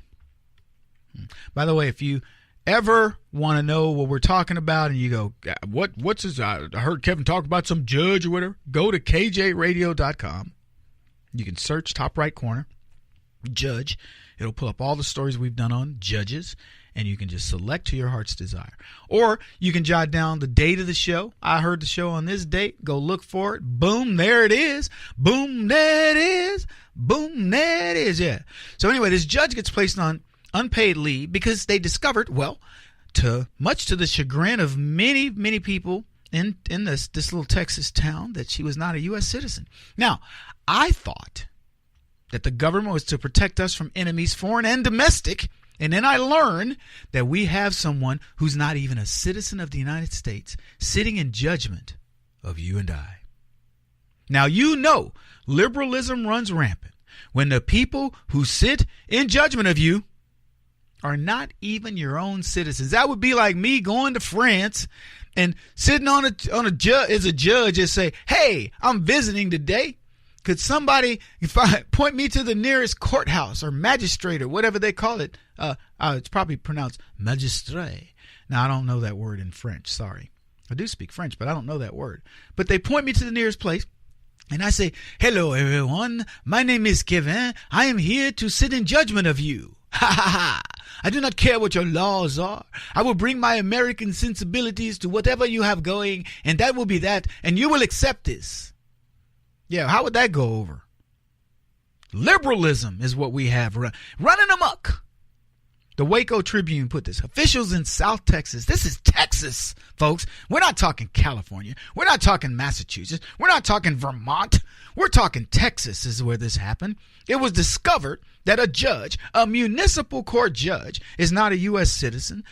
Corpus Christi Mayor Pro Tem Lucy Rubio told the Corpus Christi Caller-Times that Judge Youngmin Burkett was placed on leave for 90 days with the intention that will be enough time for her to obtain citizenship. She's a permanent resident of America. Rubio says the city never asked during the qualification process to become a municipal judge whether Burkett was a citizen. Said Burkett never tried to deceive or misrepresent her background. Now, I love how leftists do this. See, they're not fooling this brother. This is a cover-up. She never asked, thus she never deceived. See, correct me if I'm wrong, but don't these people know the law? The fact that she didn't volunteer that she wasn't a citizen had to violate some law, right? I mean, I ain't trying to be all legalized here and get you all riled up, get your feathers ruffled. But isn't it the responsibility of these people to, here's the 3 words, know the law? I mean, I know the basic laws when I'm running around in traffic and doing stuff. I would love for a cop to say, you know, you were doing blankety blank. And I go, well, I didn't realize the law. It wasn't read to me when I got my driver's license. You know, whatever. I don't know. Give me some obscure law. For example, there's a law in Missouri. You got to, when it's raining and you have your windshield wipers on, you have to have your lights on. How many people know that? I mean, I'm sure cops let them get away with it because, you know, you're riding through and you're from Tennessee and why don't you have your lights on? Why should I? Are my lights going to get rain off my windshield? Well, it's easier to see or whatever. Okay, maybe not. But okay, but I didn't realize that's a law. Was that a law when they had horse and buggy? Anyway. The fact that she didn't volunteer, that she wasn't a citizen, was a violation of the law. And unpaid leave, she should have to pay us back. Here's something the left wants you to ignore. I promise you, they want you to ignore this. The job that this illegal, I mean, she's a legal resident, but she cannot be a judge. The job she stole is the job of a judge. We're not talking about slaving in 100 degrees, picking beans or potatoes or onions or something. We're talking about a job that I would venture to say an American wants. That's my question for the left. Is this a job that American wants? Americans, not just one. Because I think it is. I think a judge, I don't know what she got paid. I tried to find out what a judge got paid, a municipal judge in this city, Corpus Christi, got paid. Couldn't find it. But I'm going to bet it's over 6 figures. Now, when you fill out legal papers, do you have to answer the question of citizenship? Now, I'm going to just go out on a limb. If you're doing fruit picking in the People's Republic of California, do we need to know that you're legal or illegal? I don't care. If you want to skip that on your employment application, I'm cool. But if you're going to be a judge anywhere in America, I would think that there'd be a little box to check that says, are you a citizen of this country? But according to the USA Today, it wasn't. A question about citizenship wasn't on the application for employment in Corpus Christi. Now, I'm going to tell you, if you know Corpus Christi, you know Texas. It's not too far from the border, 120 miles from Mexico, something like that, maybe closer. It's a little seaside town. And you go a little farther south, you go down to McAllen and Reynosa, that's where the crossover is there. You go down to San Benito, PSJA, Port Isabel, Harlingen, and ultimately they call it the Rio Grande Valley. The Corpus Christi is kind of the beginning of the Rio Grande Valley. So you got all this working for you. That and I'm just telling you, it's heavily Hispanic. And if it's off the form, you can almost bet your money that it was the Hispanics that left it off. There's an irony to that, too. I'll get to that in just a second.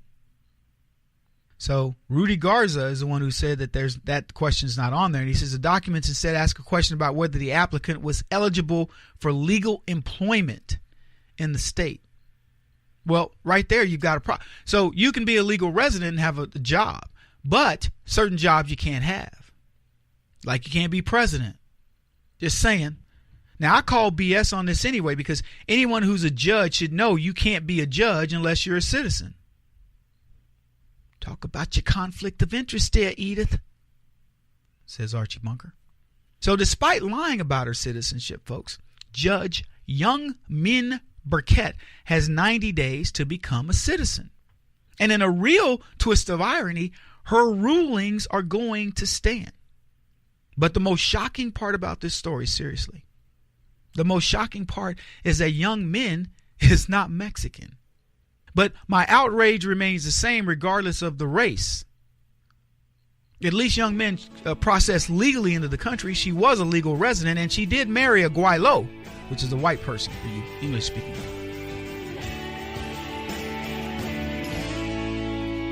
This is the Kevin Jackson Radio Show.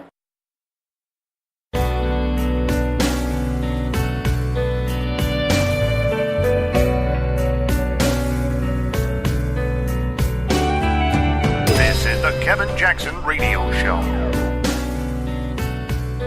Welcome back, everybody. Kevin Jackson here. It's the Kevin Jackson Show, KJRadio.com.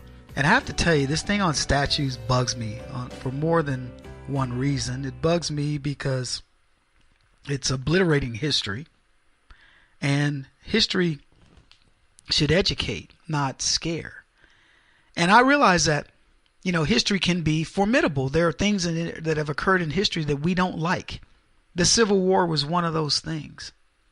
But this idea that we have to go around destroying these statues, and I'm going to tell you, maybe this will be controversial. I don't think it is. We had people fight in a war. Because we fought against each other, there were somebody American was going to lose.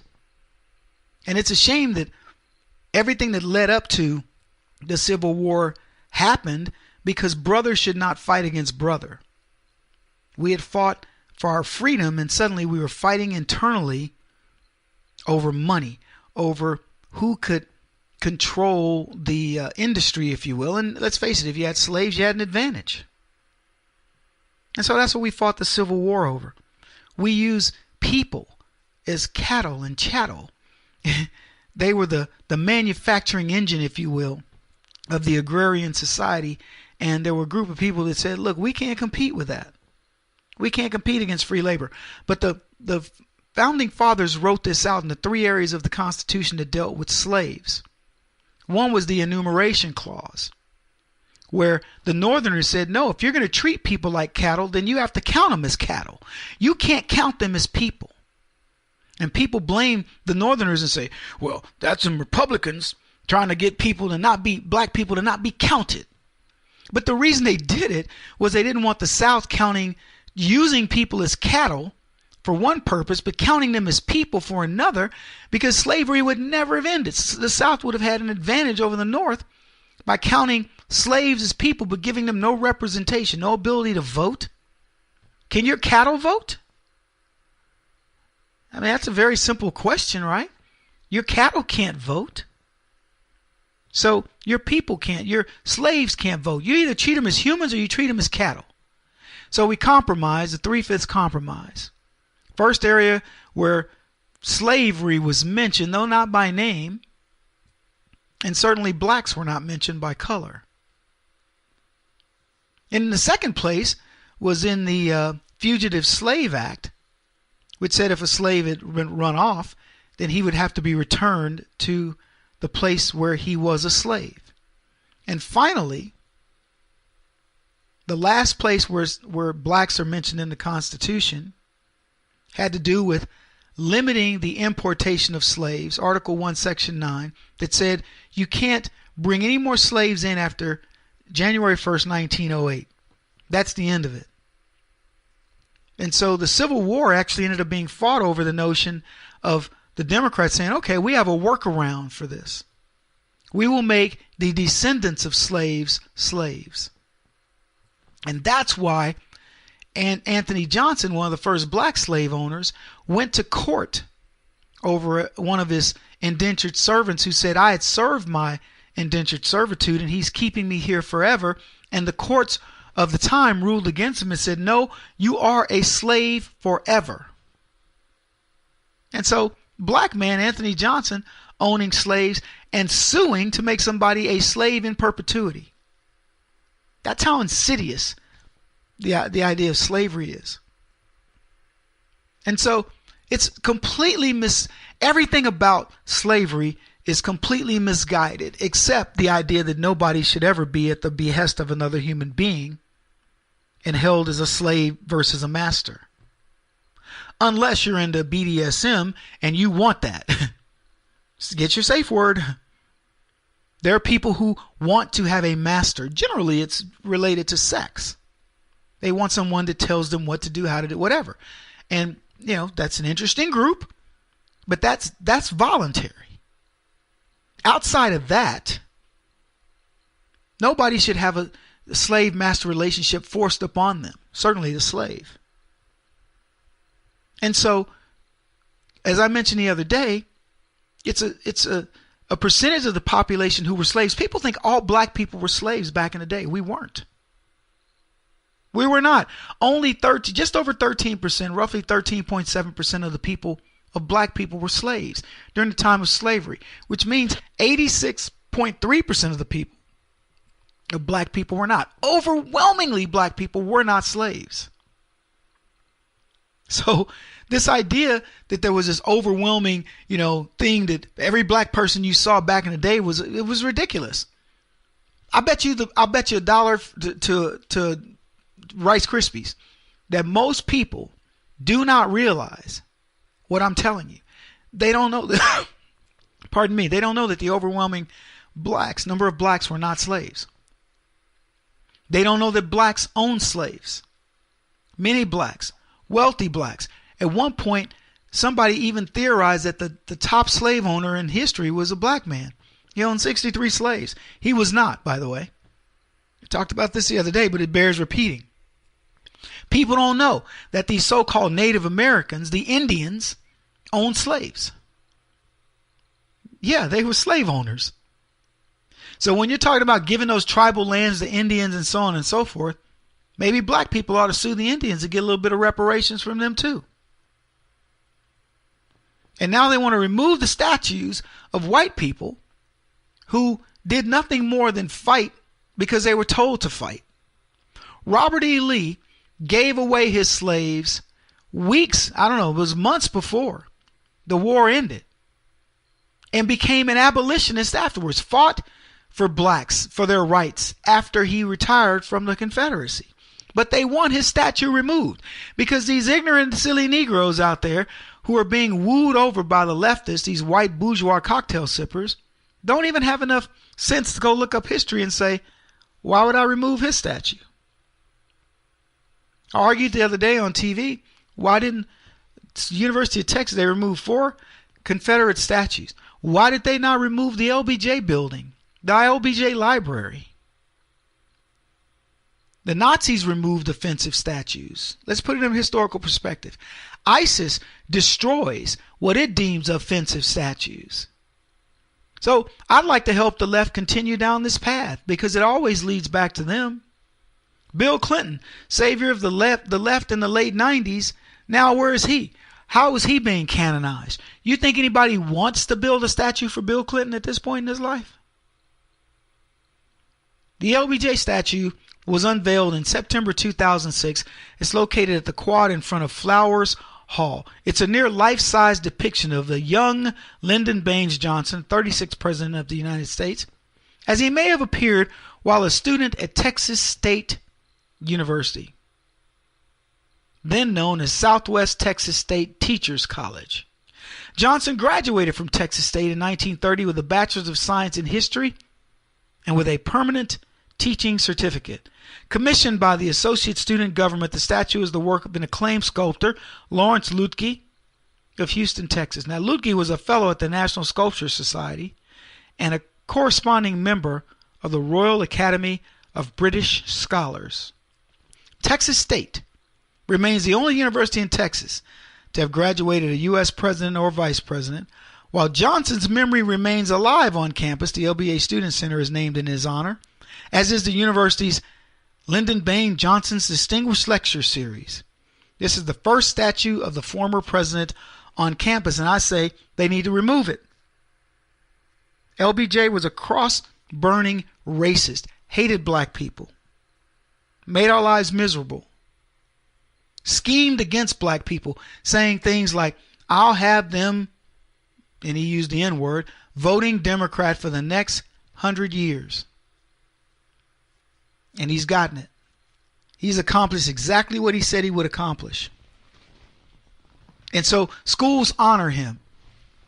Same as the very same schools that honored Woodrow Wilson, the president of Princeton University, former president who made the White House, who segregated the White House, segregated the military, resegregated it. And what about FDR? Assigning William Byrne, a segregationist, to the Supreme Court, as well as Hugo Black, a member of the KKK. Who could get away with this? Could Donald Trump have done any of these things we're talking about and gotten away with it? But you don't hear the left say anything about it. So I say to you guys, let's play it out.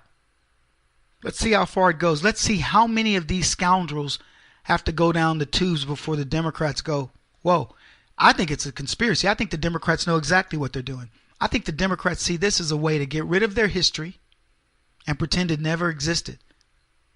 Pretend that they weren't the party of slavery that hung black people, that oppressed black people, that continue to oppress black people.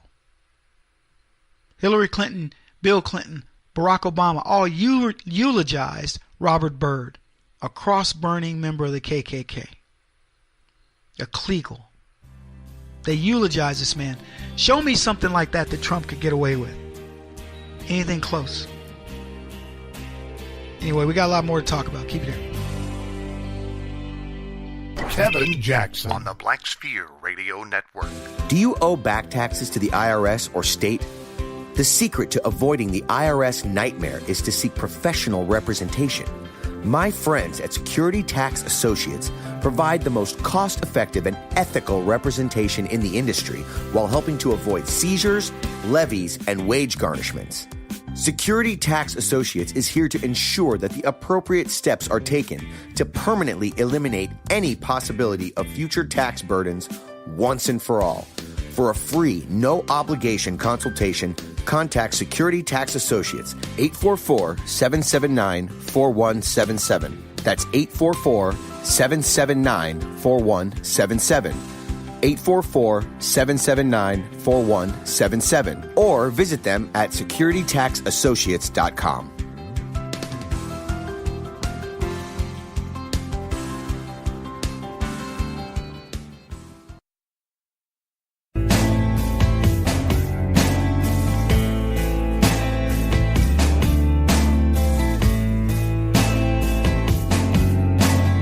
Putting an end to identity politics. This is the Kevin Jackson Radio Show. What's up, everybody? Kevin Jackson here. It's the Kevin Jackson Show. KJRadio.com. Did you guys hear this? There's a Kickstarter campaign from some guy who wants to make superheroes out of Barack Obama and Joe Biden.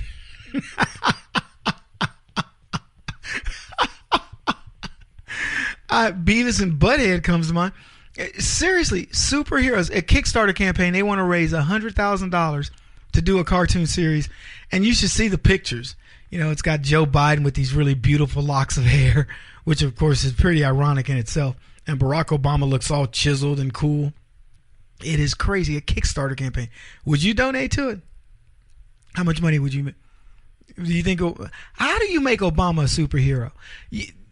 Only a lunatic would even think about trying to make Obama a superhero.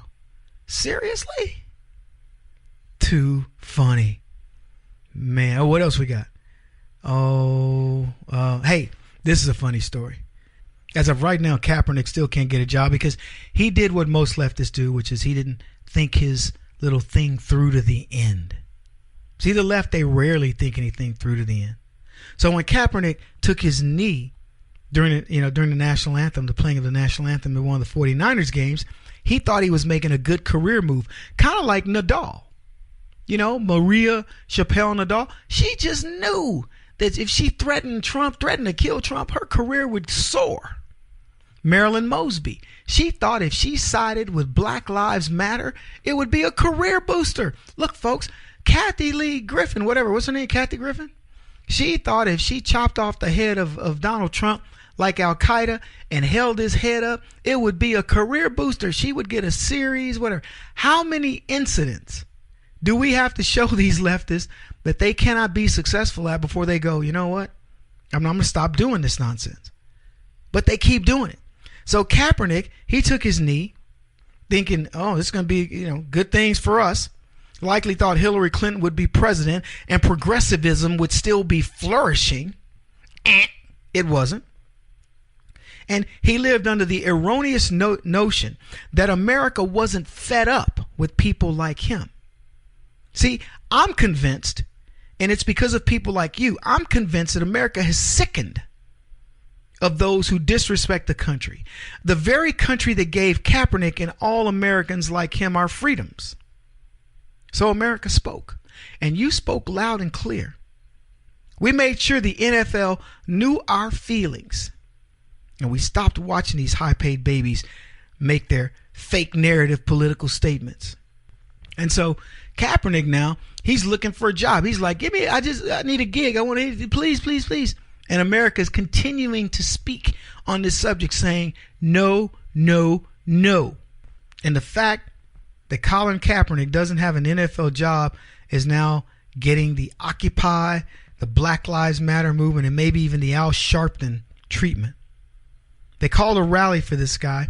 It's coming up tomorrow at the NFL's New York headquarters by unknown organizers who don't know that Kaepernick's name had more than one E in it.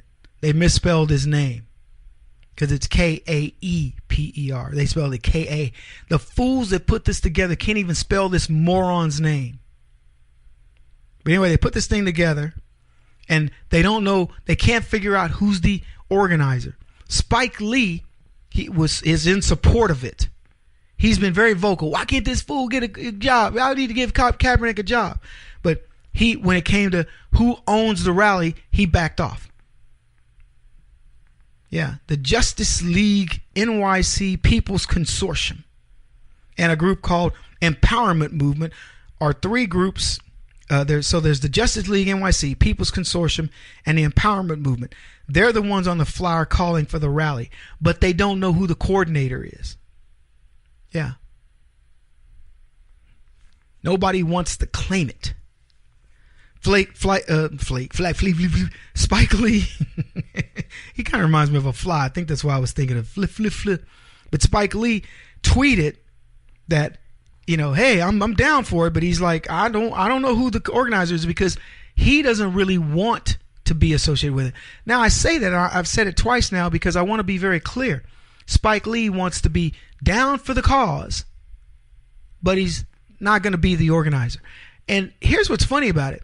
Spike Lee, since when has Spike Lee or anybody else had such and we talked about this before, had such an interest in some young black dude's career that wasn't involving film? Football is a meritocracy. Michael Vick fought dogs. And when he got out, people needed a quarterback, and they were like, shoot, I don't care if he fought dogs. We're going to hire him. Now, his career ended up not being that big of a deal anyway, because Michael Vick, as good of an athlete that he was, he couldn't put that athleticism and funnel it into the right stuff. I mean, talk about a guy with a gun of an arm who could run like the wind.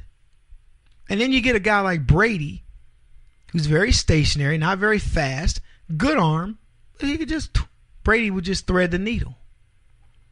So, but there were teams that wanted Michael Vick. When he got out of prison, there were teams lining up for him. Kaepernick, you guys probably know football better than I do. I don't follow the sport anymore. I don't watch the NFL for the reasons I told you guys. But Kaepernick, he's out, doing his thing, and quite honestly,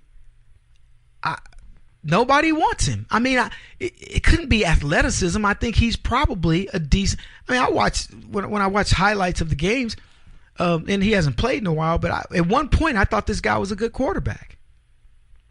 And I think that maybe he got too full of himself. I don't know when it occurred, but he's no longer the guy that I remember seeing thinking, wow, look at this young brother, out there doing it. Not anymore.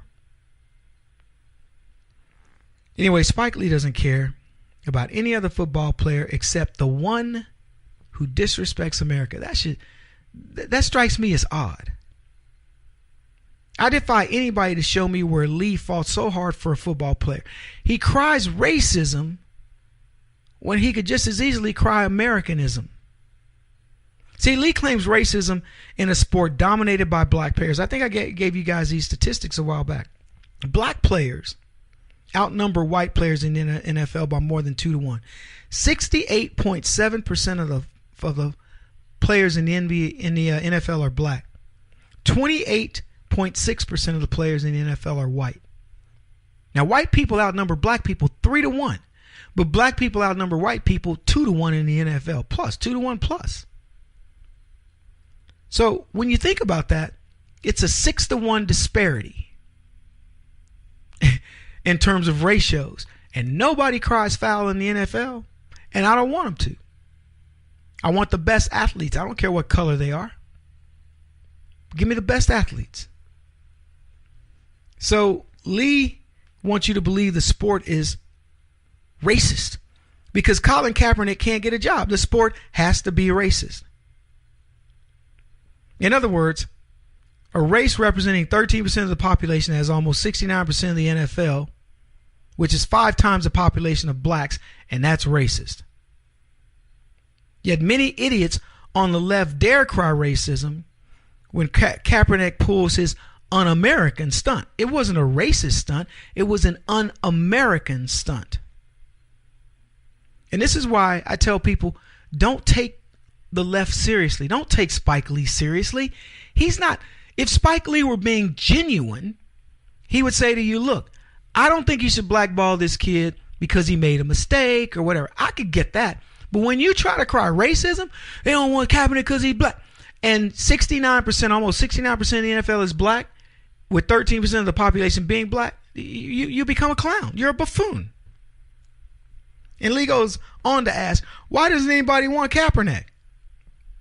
He tweeted it. And to answer his question, no employer wants a troublemaker. NFL owners don't have social justice warriors. They don't hire them. They hire athletes. And the smart athletes keep their mouths shut and they play the game. They get out there and they do what they're asked to do.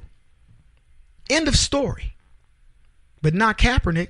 And what was funny, a Fox News Sports 1 host, Jason Whitlock, told Fox News that he says the rally for Kaepernick isn't for justice. He commented, Kaepernick's tried a shakedown of NFL owners. He says this is moving into a land and area that I don't think we've ever seen in sports. This invasion of progressive ideology and the progressive movement into the NFL and sports. He says, this to me is starting to smell like a shakedown of the NFL and the NFL ownership. And he went on to say that Kaepernick's fake news narrative reminded him of Tawana Brawley. I died laughing when I saw that. But he's 100% right. I'm going to have to leave it there, folks. Listen to the Kevin Jackson Show. He won't stop until he's the top-rated radio talk show host in America. What kind of weird competitive freak are you? This is the Kevin Jackson Radio Show.